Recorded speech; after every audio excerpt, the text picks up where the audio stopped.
Jack Whitman wiped the sweat from his brow as he surveyed his land, the scent of fresh soil thick in the air. His farm wasn't just a patch of earth, it was his sanctuary. Vibrant green rows of tomatoes, corn, and peppers stretched toward the horizon, golden sunlight bathing the swaying stalks of wheat. Chickens pecked the ground freely, and a rustic red barn stood proudly at the center of it all. But as Jack admired his work, a stark contrast caught his eye. The surrounding houses, each identical, their yards trimmed to lifeless perfection. Stiff, artificial lawns, plastic flower beds.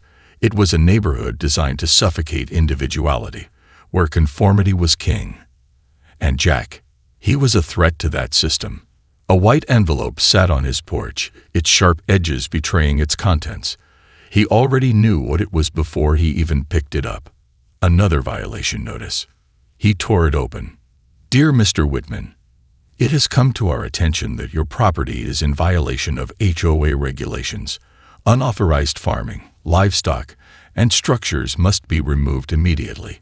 Failure to comply will result in fines of $500 per day. Jack clenched his jaw. Farming. Unauthorized. He shook his head. A sharp voice cut through his thoughts. I see you got the notice. Carol Madison, the HOA president, stood at the edge of his driveway, arms crossed over her beige pantsuit. Her eyes scanned his farm like a vulture eyeing a carcass. Jack forced a smirk.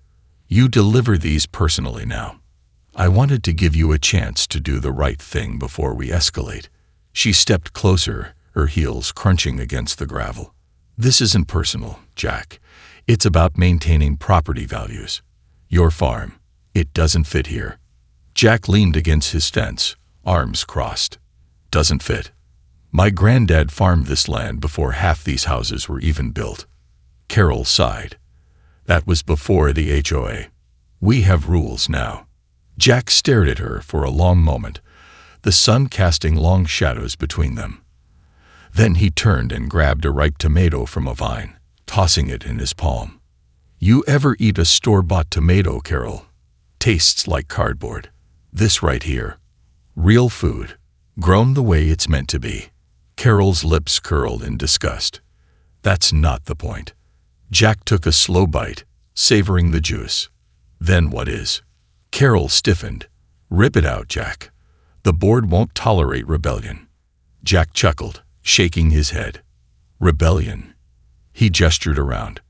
Lady, this is dirt and plants. Last warning.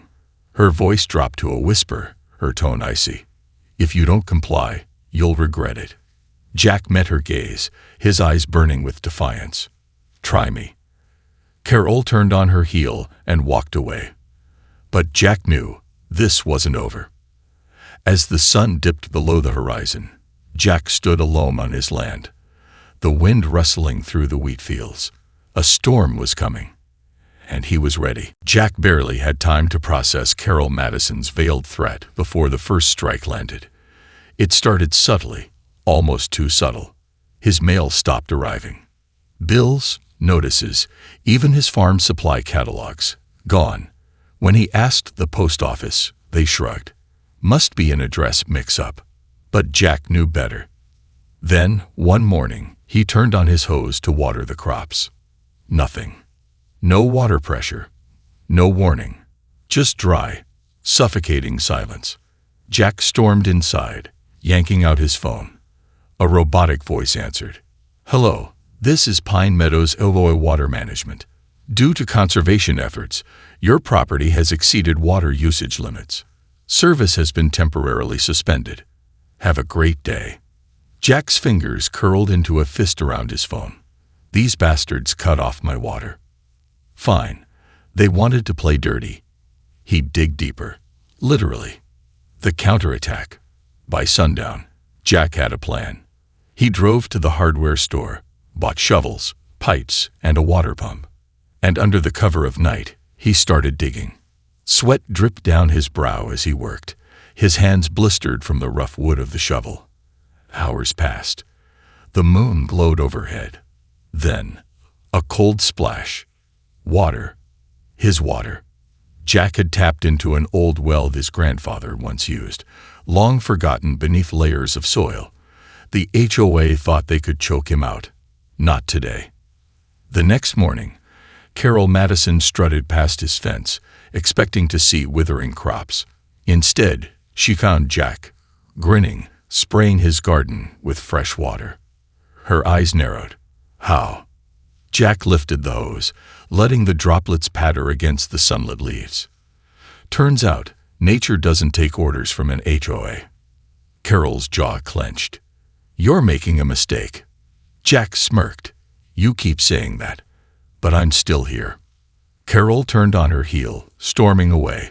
But Jack wasn't stupid. They weren't done. The gloves come off. The next attack was louder. Jack woke at dawn to the roar of an engine. He threw open his door and froze. A city truck was tearing up his driveway. He ran outside. Hey, what the hell are you doing? A worker, wearing a reflective vest, barely looked up. Orders from the HOA. Your driveway is not up to code. Jack's stomach twisted as he spotted Carol standing nearby, arms crossed, watching. Jack squared his shoulders and stepped between the truck and his property. Get off my land. Now. The worker hesitated.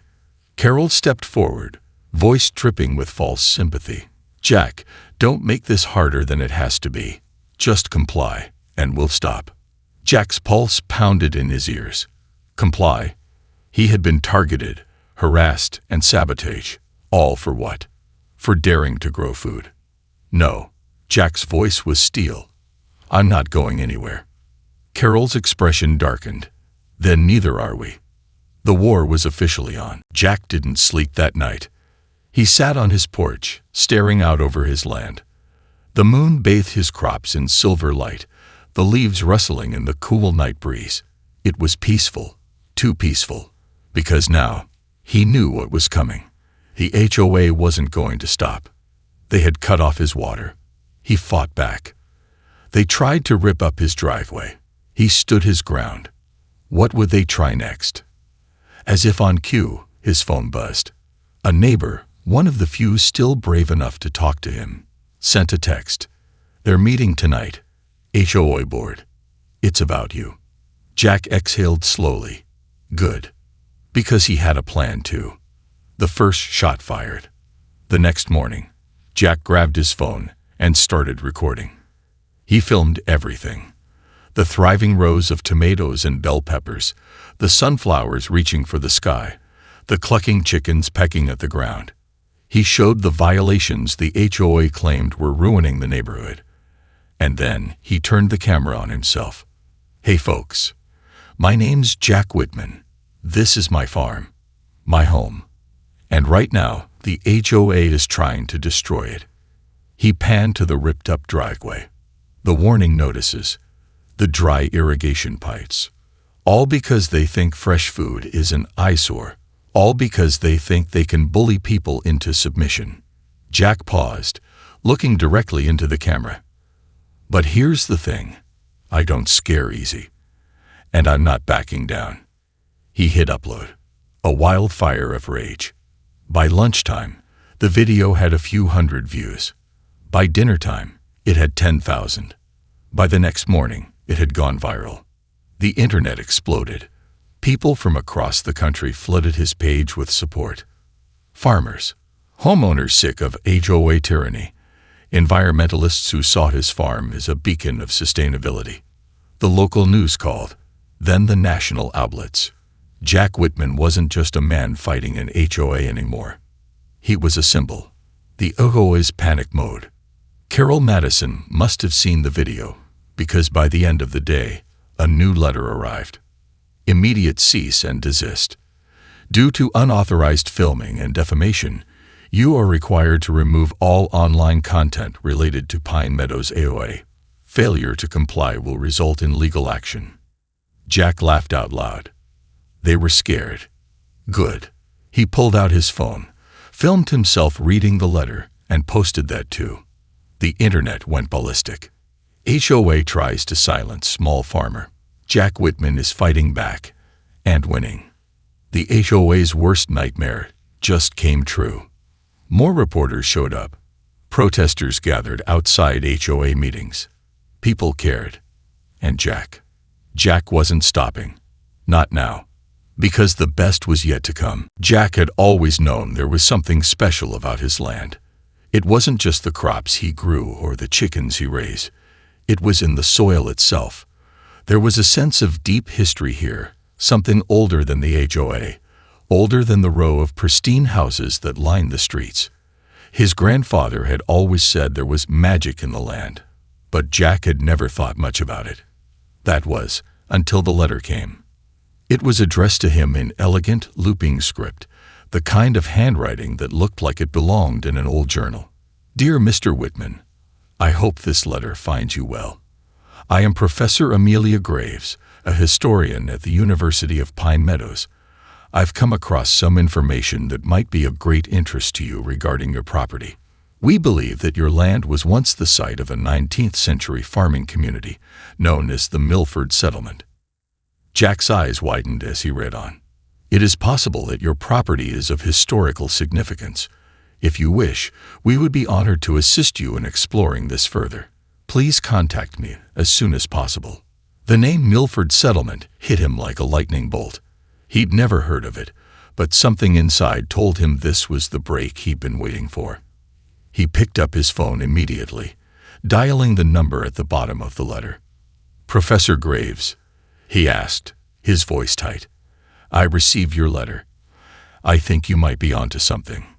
Well, Mr. Whitman, we'd be happy to help, she replied, her tone warm and professional. The Milford Settlement was a thriving agricultural community before it was abandoned in the 1800s, and we believe it was situated on your land. Jack felt a surge of excitement, but also a pang of doubt. You mean, my farm, the one the HOA is trying to destroy? That's right. Your farm sits on the very ground that housed the original settlers of Milford. And what's more, this could be considered a historical landmark. If the land is officially recognized, the HOA would have no power to force you out. Jack's mind raced. A national landmark. The HOA could never touch his land if that happened. But there was more. The best part, Professor Graves continued, is that the Milford Settlement may have been the birthplace of sustainable farming practices that were lost to history. Your farm, what you're doing here, could be seen as a direct continuation of that tradition. Jack stood frozen in place, the phone pressed to his ear. Could this be real? He didn't hesitate. I'll do whatever it takes. Let's make this happen. The hunt for history. The next few weeks were a blur. Professor Graves and her team arrived with metal detectors and old maps, combing through Jack's fields like treasure hunters. They unearthed pieces of old pottery, tools, and even a rusted, hand-forged plow that had likely been used by the Milford settlers themselves. Every discovery was a victory, and each piece of evidence pieced together the story of a forgotten community. Jack's heart pounded as he realized the full weight of what was unfolding. His farm wasn't just a piece of land. It was history, long buried and waiting to be uncovered. But with each new find, the pressure from the HOA grew stronger. Carol Madison wasn't just angry anymore. She was terrified. She knew what this could mean. The moment Jack's land was recognized as a historical landmark, her power over him would vanish. The fines, the threats, the control, they'd all be meaningless. Jack could almost feel her watching, her cold, calculating gaze on him at every turn. The stakes had just gotten higher. The game changes. It wasn't just about fighting the HOA anymore. It wasn't just about protecting his farm. Jack was fighting for a legacy, one that would be remembered long after the HOA was a distant memory. When the application for National Landmark status was officially filed, Jack felt a surge of hope, but also a spark of fear. This wasn't just about winning anymore. This was about changing everything. Carol Madison wasn't going to let go without a fight. And Jack was ready for whatever came next. The day Jack received the official confirmation that his land was now under consideration for National Landmark status, the tension in Pine Meadows reached a breaking point. It felt like the calm before a storm.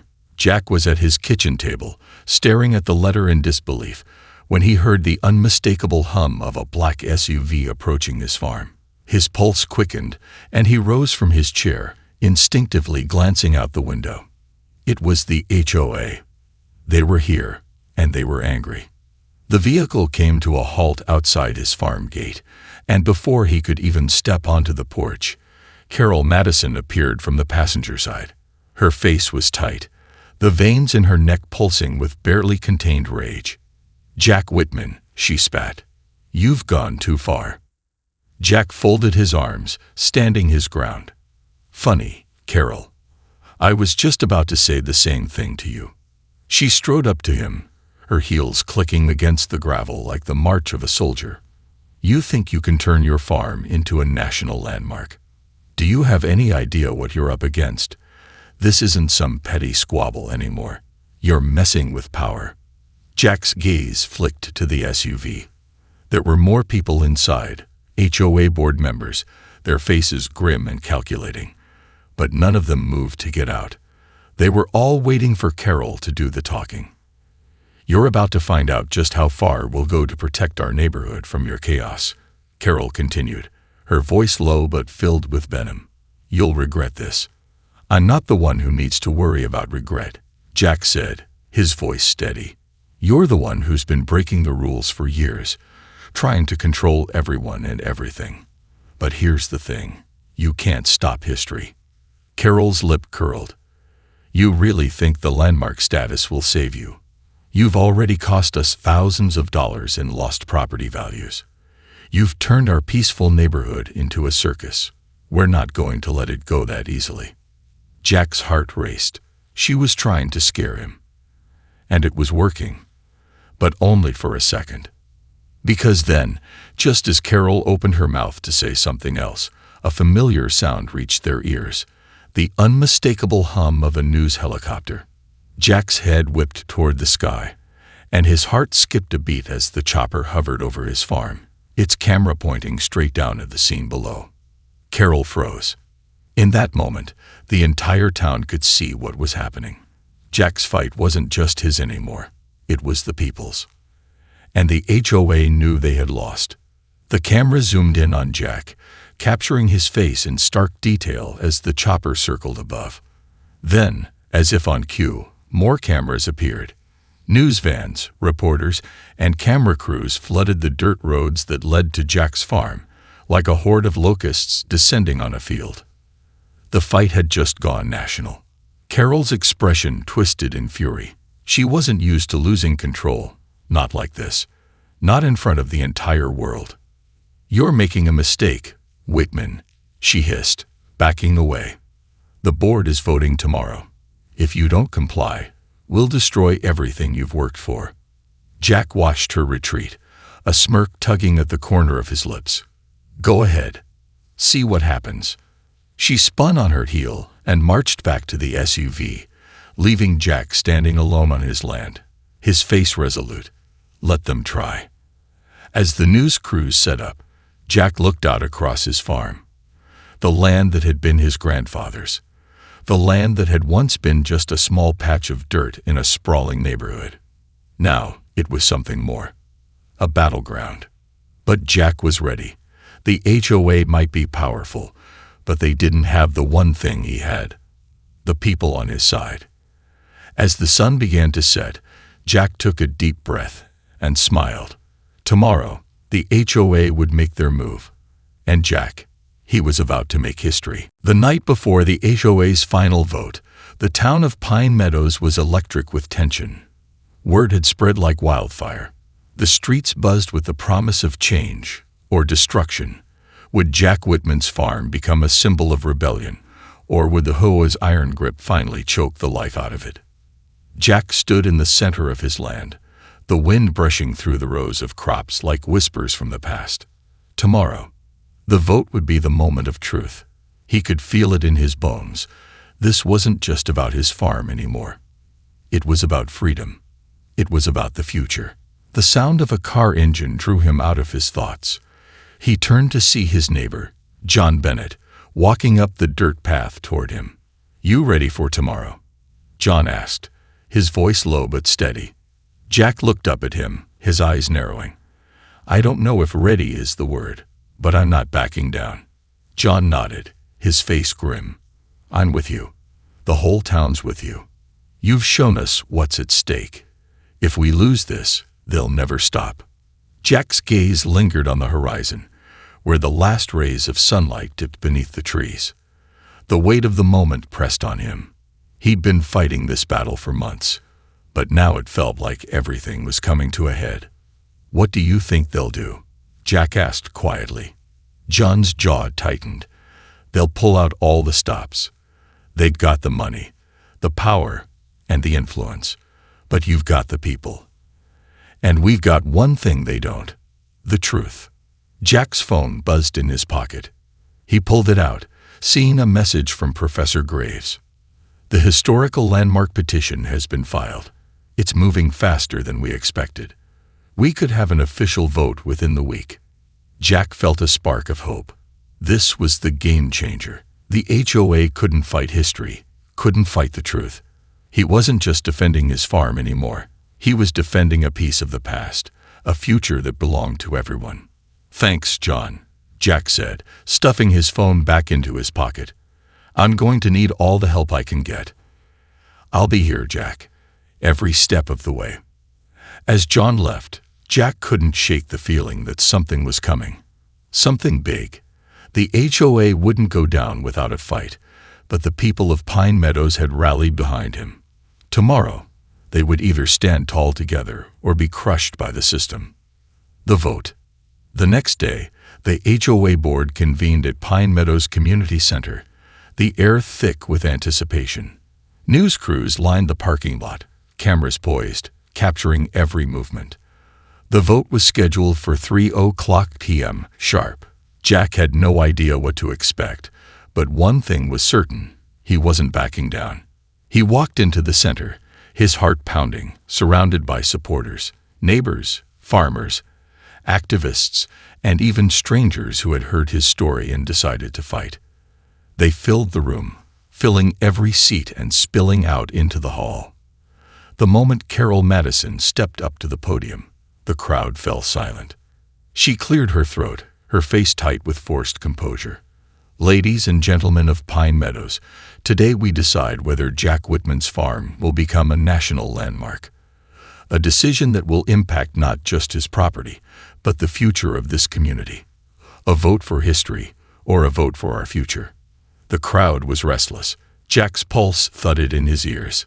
Carol continued, but her words felt hollow. Every accusation she leveled against him, every threat, only made the crowd murmur louder in support of him. Then, as Carol took a step back, Jack stood. The room went quiet, all eyes on him. He didn't need a microphone. His voice carried, steady and clear. "I never asked for any of this," Jack began.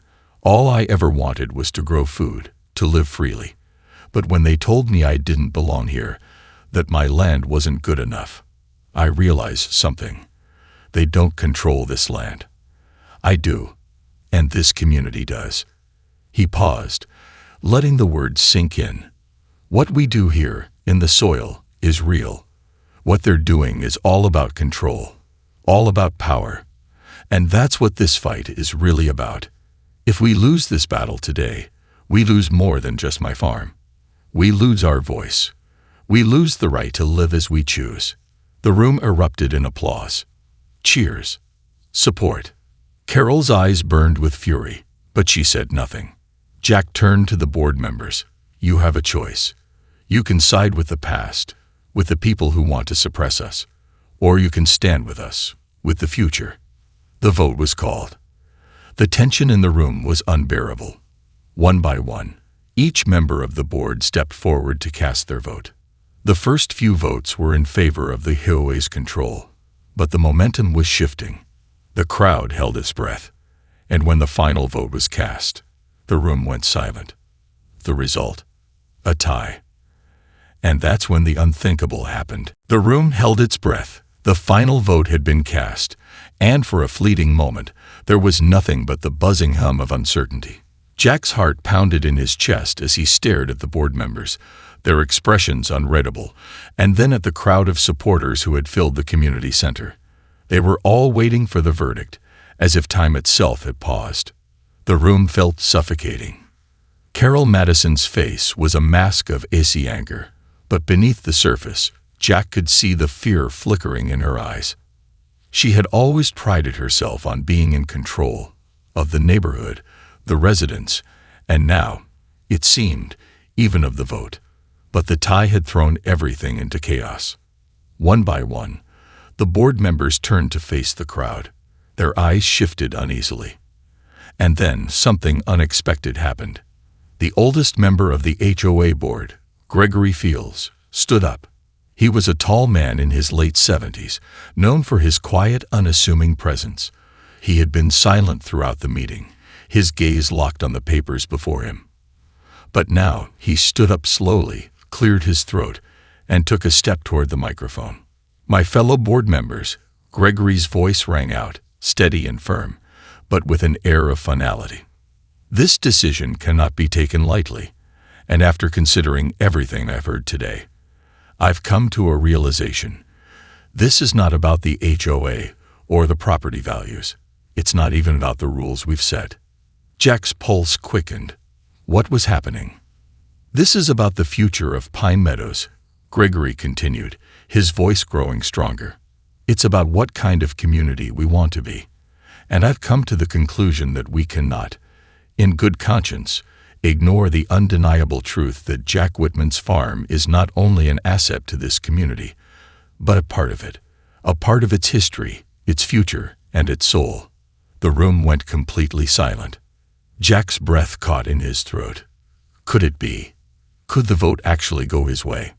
Gregory looked at the rest of the board, his eyes piercing, and the tension in the air was palpable. Then, in a motion that stunned everyone, Gregory pulled out a pen and scratched a mark on the official vote sheet. He looked directly at Carol. "I vote to recognize Jack Whitman's farm as a national landmark." A gasp rippled through the room. Carol's face went white. Her lips trembled. But she couldn't hide the fury that surged through her. "You can't do that," she yelled, her voice cracking with disbelief. "You're letting him win. You're letting this man defy everything we've worked for. You." But Gregory held up a hand, silencing her with a single motion. "I've made my decision, Carol. And this board's decision is final." He turned to Jack, his eyes softening with something like respect. "Congratulations, Mr. Whitman. Your farm will be preserved. You've earned it." The crowd erupted. Cheers filled the air, echoing through the hall as people leaped to their feet, clapping, shouting, celebrating the victory. Jack's legs almost gave way beneath him as the realization hit. He had won. He had fought not just for his farm, but for every person who had ever felt powerless against those in control. Carol stood frozen, her face an unreadable mask. She turned on her heel and stormed out of the room without another word, her exit as dramatic as her entrance. But the victory was already in the air, and nothing she could do would change that now. Jack turned to face the crowd, his heart still racing. He raised a hand, signaling for silence. When the room fell quiet, he spoke, his voice thick with emotion. "Thank you, all of you, for standing by me, for believing in this.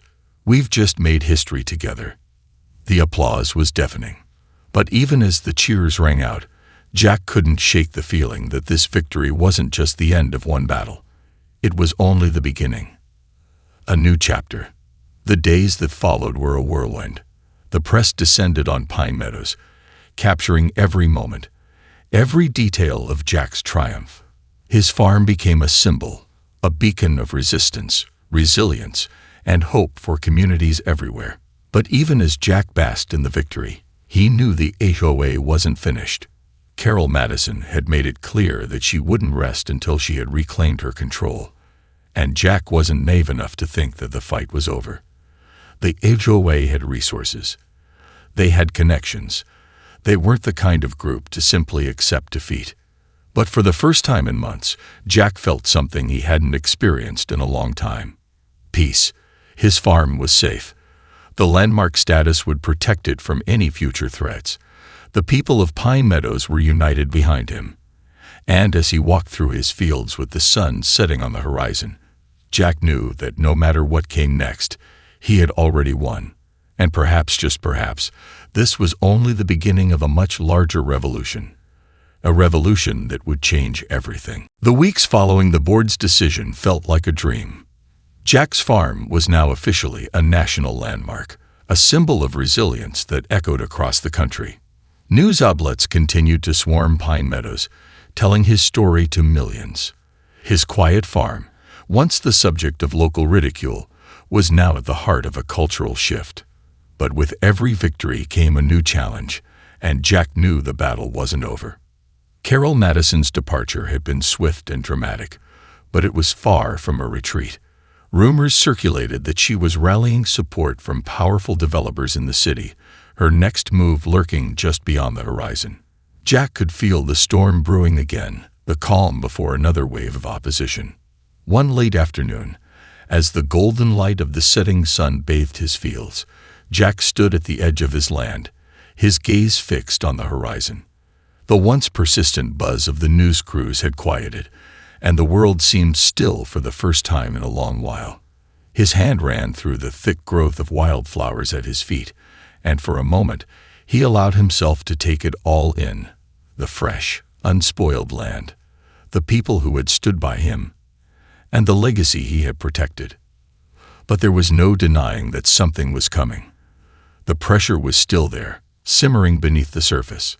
Jack's phone buzzed in his pocket, snapping him out of his reverie. He pulled it out and read the text message, his heart racing. "The developers are offering $10 million for your farm." It was from John Bennett, his neighbor and friend. Jack had known the developers wouldn't give up easily. They had too much to lose. $10 million was a fortune, a sum that could tempt anyone. The message was a threat, and it was clear. They weren't going to take no for an answer. Jack closed his eyes, shaking his head. He had fought for this land.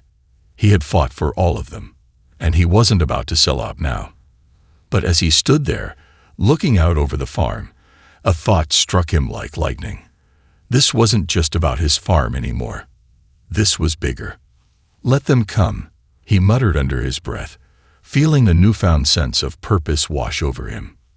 The power of unity. The next day, the meeting was called. Jack gathered his supporters, the ones who had stood by him through thick and thin, the ones who had believed in the dream. They convened in the small town hall, their faces illuminated by the soft light of overhead bulbs. Jack stood before them, the weight of the decision heavy on his shoulders. "We've come this far," Jack began, his voice steady but charged with energy. "But we're not just fighting for me anymore.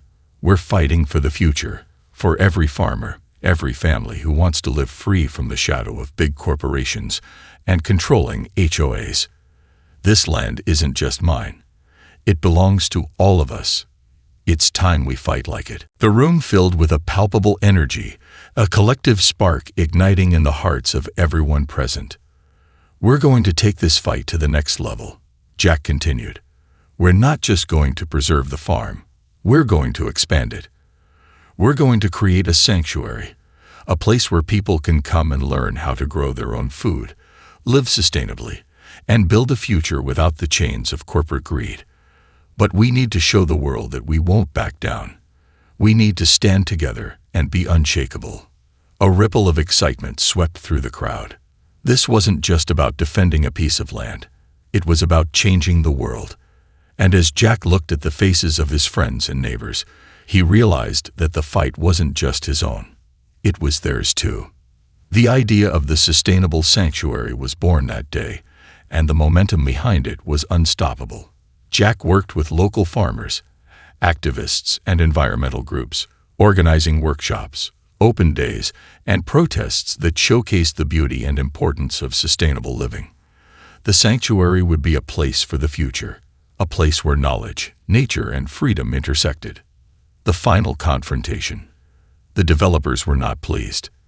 As the sanctuary concept spread, they knew they couldn't let it gain traction. They couldn't let it become a beacon of resistance. Their tactics had shifted from subtle coercion to full-force legal battles. They filed injunctions. They made threats. They brought in private security, trying to intimidate Jack and his supporters. But each move only strengthened their resolve. Then, one fateful morning, as Jack walked his land, he saw the unmistakable figures of corporate lawyers and security forces gathered at the edge of his property. The battle had reached its boiling point. The developers had finally decided to take action, and it was up to Jack and his community to stop them. With his heart pounding, Jack called for a meeting. The town gathered again, the stakes higher than ever. But Jack wasn't afraid. He had something far more powerful than money or influence. He had the people. And together, they were going to show the world that they would never be silenced. The fight wasn't just about his farm. It was about showing the world that people, real people, could stand up to the system. The final confrontation was coming.